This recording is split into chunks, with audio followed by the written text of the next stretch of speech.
Hello everyone, good evening. आज से हम एक सीरीज स्टार्ट करने जा रहे हैं जो कि हेल्पफुल रहेगी आपके आने वाले एचपी टैट के एग्ज़ाम के लिए। एचपी टैट आर्ट्स में 60 मार्क्स का जो है वो सोशल स्टडी पार्ट रहता है।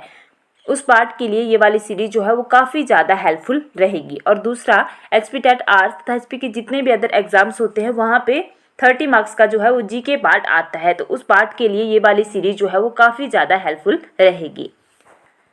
इसी सीरीज में हम एचपी टैट के 10 पुराने पेपर जो है वो भी डिस्कस करेंगे, ठीक है।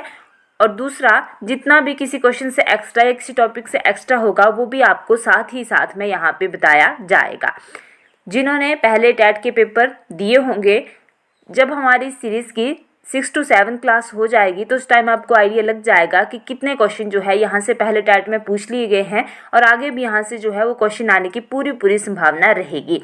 तो डेली के हम 15 क्वेश्चन जो है यहाँ पे डिस्कस करेंगे। और अगर आप एचपी के कोई और एग्जाम्स दोगे तो भी ये सीरीज़ आपको डेफिनेटली जो है वो हेल्प करेगी। स्टार्ट करते हैं। इतिहासकार वी ए स्मिथ ने किसकी विजन से प्रभावित होकर उसे भारत का नेपोलियन कहकर पुकारा था? तो यहाँ से 3 क्वेश्चन बनते हैं। सबसे पहला तो यही बनता है कि भारत का नेपोलियन जो है वो किसे कहा जाता है? सही आंसर रहेगा डी, समुद्रगुप्त को।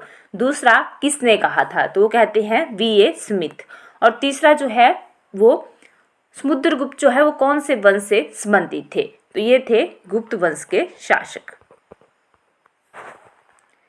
तो स्कंदगुप्त, चंद्रगुप्त, ब्रह्मगुप्त और समुद्रगुप्त से सही आंसर रहेगा डी, समुद्रगुप्त को जो है वो वी ए स्मिथ ने भारत का नेपोलियन कहकर पुकारा था। नेक्स्ट बात करते हैं, वर्ष 1905 के बंगाल विभाजन केस में वायसराय कौन था? तो जब बंगाल का विभाजन होता है 1905 में, तो उस समय वायसराय जो था वो था लॉर्ड कर्जन। ऑप्शन ए सही रहेगा। बाद में इसको रद्द कर दिया जाता है और लॉर्ड डफरिन यहाँ पे ऑप्शन में है।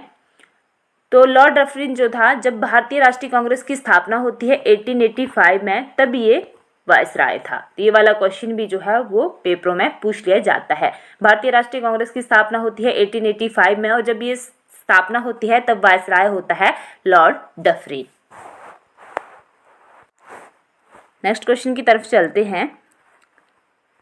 नेक्स्ट क्वेश्चन है कि भारतीय राष्ट्रीय कांग्रेस की सबसे पहली महिला अध्यक्ष कौन थी?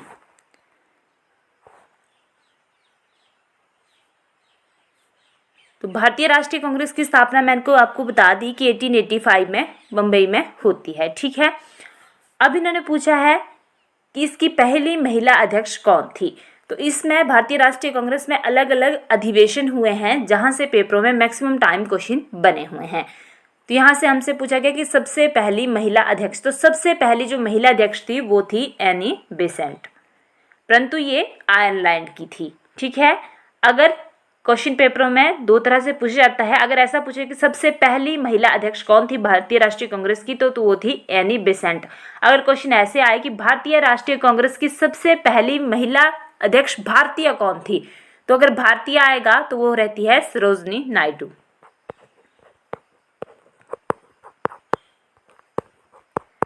तो ये दोनों ही क्वेश्चन जो है वो पेपरों में पूछे जाते हैं और एग्जामिनर क्वेश्चन कोई भी पूछेगा, सरोजनी नायडू और एनी बेसेंट जो है वो दोनों ऑप्शन में आपको देखने को मिलेंगे। तो दोनों मैं फिर से बोल रही हूँ कि अगर भारतीय राष्ट्रीय कांग्रेस की सबसे पहली महिला अध्यक्ष पूछी जाए तो सबसे पहली महिला अध्यक्ष थी वो थी एनी बेसेंट, परंतु ये बाहर की थी, ये आयरलैंड की थी। अगर ऐसा क्वेश्चन आए कि भारतीय राष्ट्रीय कांग्रेस की सबसे पहली महिला भारतीय अध्यक्ष कौन थी, तो भारतीय पूछा जाएगा तो थी सरोजनी नायडू। तो इस क्वेश्चन का सही आंसर जो रहेगा वो रहेगा सी, एनी बेसेंट। तो कांग्रेस का ये अधिवेशन कब होता है? जब एनी बेसेंट जो है वो अध्यक्षता करती हैं। ये वाला क्वेश्चन भी कई बार पेपरों में पूछा गया क्वेश्चन है। तो एक भारतीय राष्ट्रीय कांग्रेस का एक अधिवेशन जो है वो 1917 में होता है। यह अधिवेशन जो है वो कलकत्ता में होता है और इसकी अध्यक्षता करती हैं एनी बेसेंट।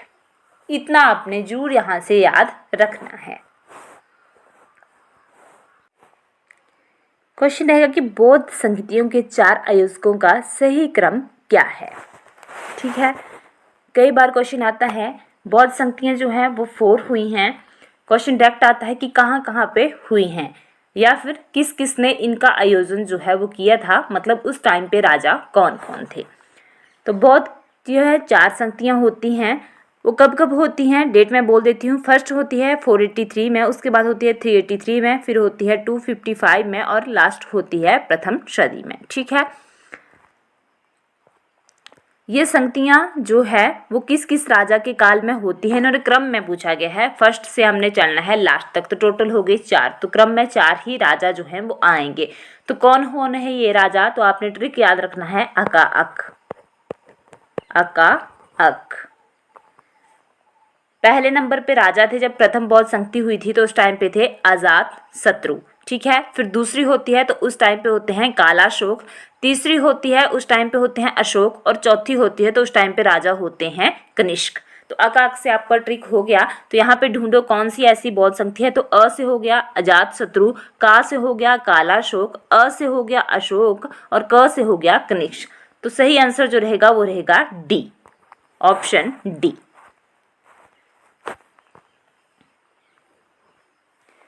तो अका अक से आपने याद रखना है, पहले अका से बड़े बड़े नाम वाले लेने हैं।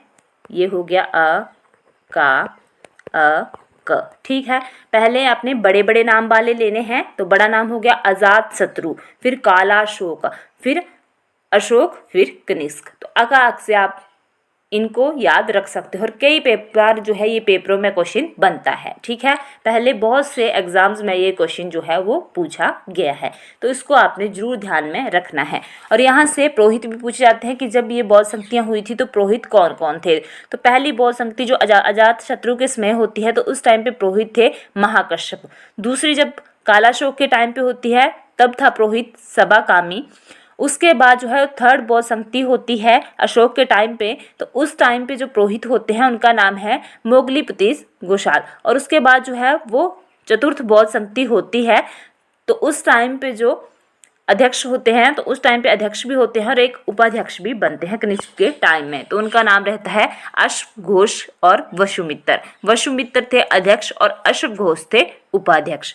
वसुमित्र और अश्वघोष। यहाँ से क्वेश्चन फोर्थ बौद्ध संगति से, अगर कनिष्क वाले से अगर किसी ने थोड़ा डिफिकल्ट सा क्वेश्चन पूछना हो तो ऐसा पूछ लेते हैं कि ऐसी कौन सी बौद्ध संगति थी जहाँ पे अध्यक्ष भी थे और उपाध्यक्ष भी थे, क्योंकि 3 पीछे वाले बौद्ध संगतियाँ हुई थी वहाँ पे सिर्फ और सिर्फ जो है वो अध्यक्ष ही थे।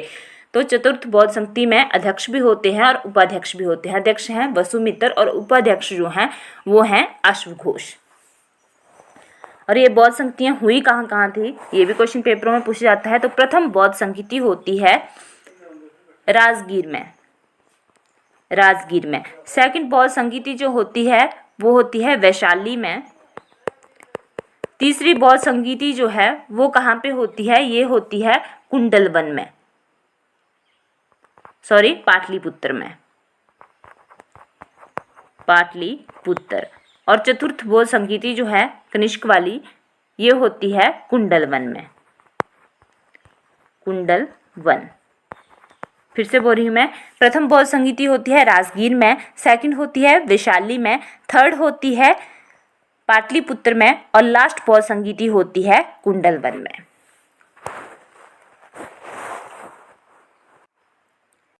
नेक्स्ट क्वेश्चन है कि त्रिपिटक धर्म ग्रंथ है जैनों का, बौद्धों का, सिखों का या हिंदुओं का। तो करेक्ट आंसर रहेगा बी, बौद्धों का। नेक्स्ट क्वेश्चन है कि जातक किसका ग्रंथ है। ऑप्शन में है वैष्णव, जैन, बौद्ध और शैव। करेक्ट आंसर रहेगा सी, बौद्ध। थोड़ा सा मैं आपको बौद्ध धर्म के बारे में बता देती हूँ। बौद्ध धर्म के संस्थापक थे महात्मा बुद्ध। इनके बचपन का नाम जो है वो था सिद्धार्थ। ठीक है, इनका जन्म जो है वो 563 ईसा में जो है वो लुम्बिनी नामक स्थान पे होता है। लुम्बिनी कहाँ पे है, ये है नेपाल में। इनकी माता का नाम भी कई बार पेपरों में पूछा जाता है, तो इनकी माता का नाम था महामाया, परंतु इनके जन्म होते ही महामाया की जो है वो मृत्यु हो जाती है। उसके बाद जो है इनकी मौसी प्रजापति गौतमी के द्वारा जो है इनका पालन पोषण जो है वो किया जाता है। तो ये आपने फैक्ट भी याद रखना है। मौसी कौन होती है इनकी, प्रजापति गौतमी। कहीं पे बताया गया है कि ये जो है वो महामाया की ही बहन थी, और कहीं पे इनकी सौतेली माँ इन्हें बताया गया है तो आपने इस क्वेश्चन को भी ध्यान रखना है कि इनकी मौसी थी, ठीक है, उन्होंने ही इन्हें पाला था। महात्मा बुद्ध को जो है वो ज्ञान की प्राप्ति जो है वो निरंजना या फाल्गु नदी के किनारे होती है। ये नदी कई बार पेपर में पूछी गई है कि नदी का नाम क्या है, तो निरंजना और फाल्गु दोनों एक ही नदियां हैं, ठीक है। तो ये भी आपने क्वेश्चन यहाँ से याद रखना है। ज्ञान प्राप्ति के बाद जो है वो सिद्धार्थ बुद्ध के नाम से जाने लगे और वह स्थान जो है वो बोध गया कहलाया। और बुद्ध ने अपना प्रथम उपदेश जो दिया था वो दिया था सारनाथ में। ये भी टैट में ही पूछा गया क्वेश्चन है। और बुद्ध ने जो अपने सबसे ज्यादा उपदेश दिए थे वो पाली भाषा में दिए थे। डायरेक्ट क्वेश्चन आता है कि बुद्ध के उपदेशों की भाषा कौन सी थी, तो वो थी पाली।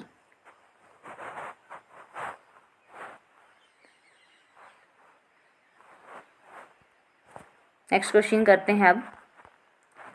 नेक्स्ट क्वेश्चन है कि फाहियान किसके शासनकाल में भारत आया था।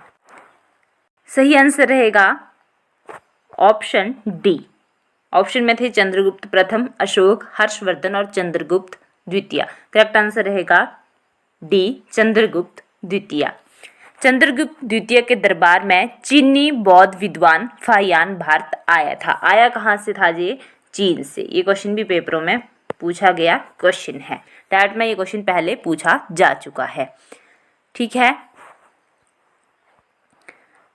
चंद्रगुप्त द्वितीय जो हैं वो गुप्त वंश के ही शासक थे।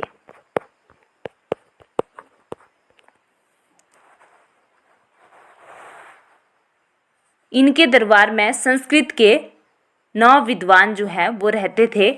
इन्हें नवरत्न कहा जाता था। तो एक नवरत्न आपको अकबर के टाइम में देखने को मिलेंगे और एक आपको चंद्रगुप्त द्वितीय के टाइम पे देखने को मिलेंगे। ये जो चंद्रगुप्त द्वितीय के टाइम पे नवरत्न थे ये संस्कृत भाषा के विद्वान थे।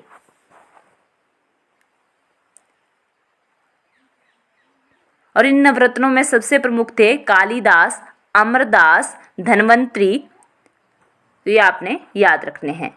सीधा क्वेश्चन पूछा जाता है कि कालिदास जो है वो कौन से शासक के काल में थे, तो कौन से शासक के काल में थे? चंद्रगुप्त द्वितीय के। नेक्स्ट क्वेश्चन है कि अशोक के शिलालेखों को पढ़ने वाला प्रथम अंग्रेज कौन सा था। ये क्वेश्चन टैट में ही पूछा गया क्वेश्चन है, सोशल स्टडी पार्ट में। करेक्ट आंसर रहेगा D, James Prinsep. Option D.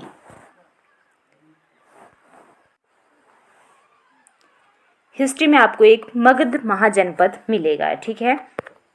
तो मगध महाजनपद में जो है वो टोटल 7 राजवंशों ने शासक किया हुआ है। तो ये थे हर्यक वंश, शिशुनाग वंश, नंद वंश, मौर्य वंश, शुंग वंश, कर्ण वंश और सातवाहन वंश। इन सभी ने जो है वो मगध पर शासन किया हुआ था। इसी में ही एक वंश आता है जो कि आपको मैंने अभी बताया, मौर्य वंश। तो मौर्य वंश से संबंधित थे अशोक।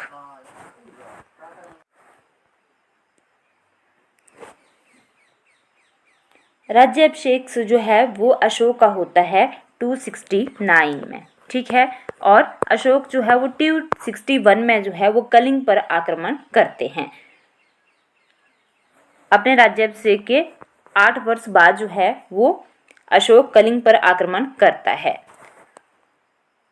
और इसी आक्रमण के बाद जो है वो अशोक के द्वारा बौद्ध धर्म अपना लिया जाता है, क्योंकि इस आक्रमण में जो है वो बहुत से निर्दोष महिलाओं, बच्चों और बूढ़ों की जानें जाती है। ये देखकर जो है वो अशोक का हृदय पिघल जाता है और वो प्रण लेते हैं कि कभी भी वो इसके बाद अब जो है वो हथियार नहीं उठाएंगे। और उसके बाद जो है वो अशोक के द्वारा बौद्ध धर्म अपना लिया जाता है। कलिंग की आक्रमण की जानकारी जो है वो खारबेल के हाथी गुफा अभिलेख से मिलती है। तो ये भी आपने याद रखना है, ये टैट में पूछा गया क्वेश्चन है कि अशोक के कलिंग आक्रमण की जानकारी जो है वो कौन से अभिलेख से मिलती है। तो कलिंग आक्रमण की जानकारी जो है वो खारबेल के हाथी गुफा अभिलेख से जो है वो मिलती है। और बौद्ध धर्म अपनाने की शिक्षा जो है वो अशोक को अपने भतीजे निग्रोध से मिलती है, जबकि बौद्ध धर्म की शिक्षा जो लेते हैं वो अपने गुरु उपगुप्त से वो लेते हैं। तो उपगुप्त से जो है वो अशोक को बौद्ध धर्म की शिक्षा मिलती है। और प्रेरित कहाँ से होते हैं वो बौद्ध धर्म अपनाने के लिए? वो अपने भतीजे निग्रोध से। तो इतना यहाँ से आपने याद रख लेना है। बाकी जब अशोक का फिर से कहीं पे आएगा तो बाकी इनके बारे में जो एक्स्ट्रा बचता है वो सारा आपको बता दिया जाएगा। नेक्स्ट रहेगा कि रेगुलेटिंग एक्ट पारित किया गया है। कई बार ये क्वेश्चन एग्जाम्स में पूछा जाता है। ऑप्शन ए 1773 में।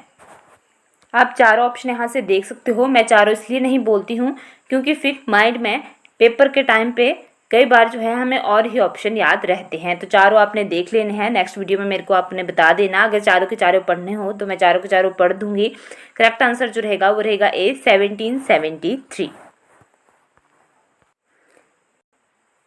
नेक्स्ट क्वेश्चन रहेगा कि वर्तमान में भारतीय संविधान में कुल कितनी अनुसूचियां हैं? वर्तमान की पूछी गई हैं। तो ऑप्शन में है 8, 10, 12, 14। करेक्ट आंसर रहेगा सी 12। नेक्स्ट क्वेश्चन है कि मूल संविधान में कितनी अनुसूचियां थी? शुरू में पूछा गया है कि कितनी थी, तो 12 तो अभी हुई हैं, शुरू में थी 8। ऑप्शन ए करेक्ट रहेगा।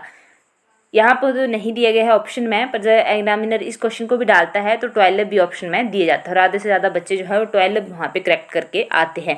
तो अगर शुरू की पूछा जाए तो जब संविधान बना था तो उस टाइम पे 8 ही थी। वर्तमान में जो है अब ये 12 हो चुकी हैं। नेक्स्ट क्वेश्चन है कि भारतीय संविधान की किस अनुसूची में पंचायती राज संस्थाओं का प्रावधान है? तो पंचायती राज संस्थाओं का प्रावधान जो है वो है 11वीं अनुसूची में। ऑप्शन बी सही रहेगा। अगर हम नगर पालिकाओं की बात करें तो उसका प्रावधान जो है वो कौन सी अनुसूची में है? तो नगर पालिकाओं का प्रावधान जो है वो 12वीं अनुसूची में है। तो ये भी आपने साथ में ही याद रखना है। नेक्स्ट क्वेश्चन है कि भारतीय संविधान की 10वीं अनुसूची किससे संबंधित है? तो 10th नंबर की अनुसूची जो है वो दल बदल कानून से संबंधित है। ऑप्शन ए करेक्ट रहेगा। वीडियो अगर आपको अच्छी लगी होगी तो वीडियो को लाइक जरूर करें, शेयर जरूर करें और चैनल को सब्सक्राइब करना ना भूलें। अगर इसी प्रकार की आपको वीडियो चाहिए होंगी अपने टेट की प्रेपरेशन के लिए तो जल्दी से जल्दी आपने कमेंट्स करना है ताकि मैं भी डेली की डेली आपके लिए फिर वीडियो लेकर के आऊँ। यहाँ से आपके काफ़ी ज़्यादा क्वेश्चन जो है वो सॉल्व हो जाएंगे। ठीक है, और आपके जो भी HP या अगर आप SSC के भी एग्ज़ाम्स देते हो तो वहाँ पे भी आपको इन वाले क्वेश्चन से जो है वो काफ़ी ज़्यादा हेल्प मिलेंगी। Thank you.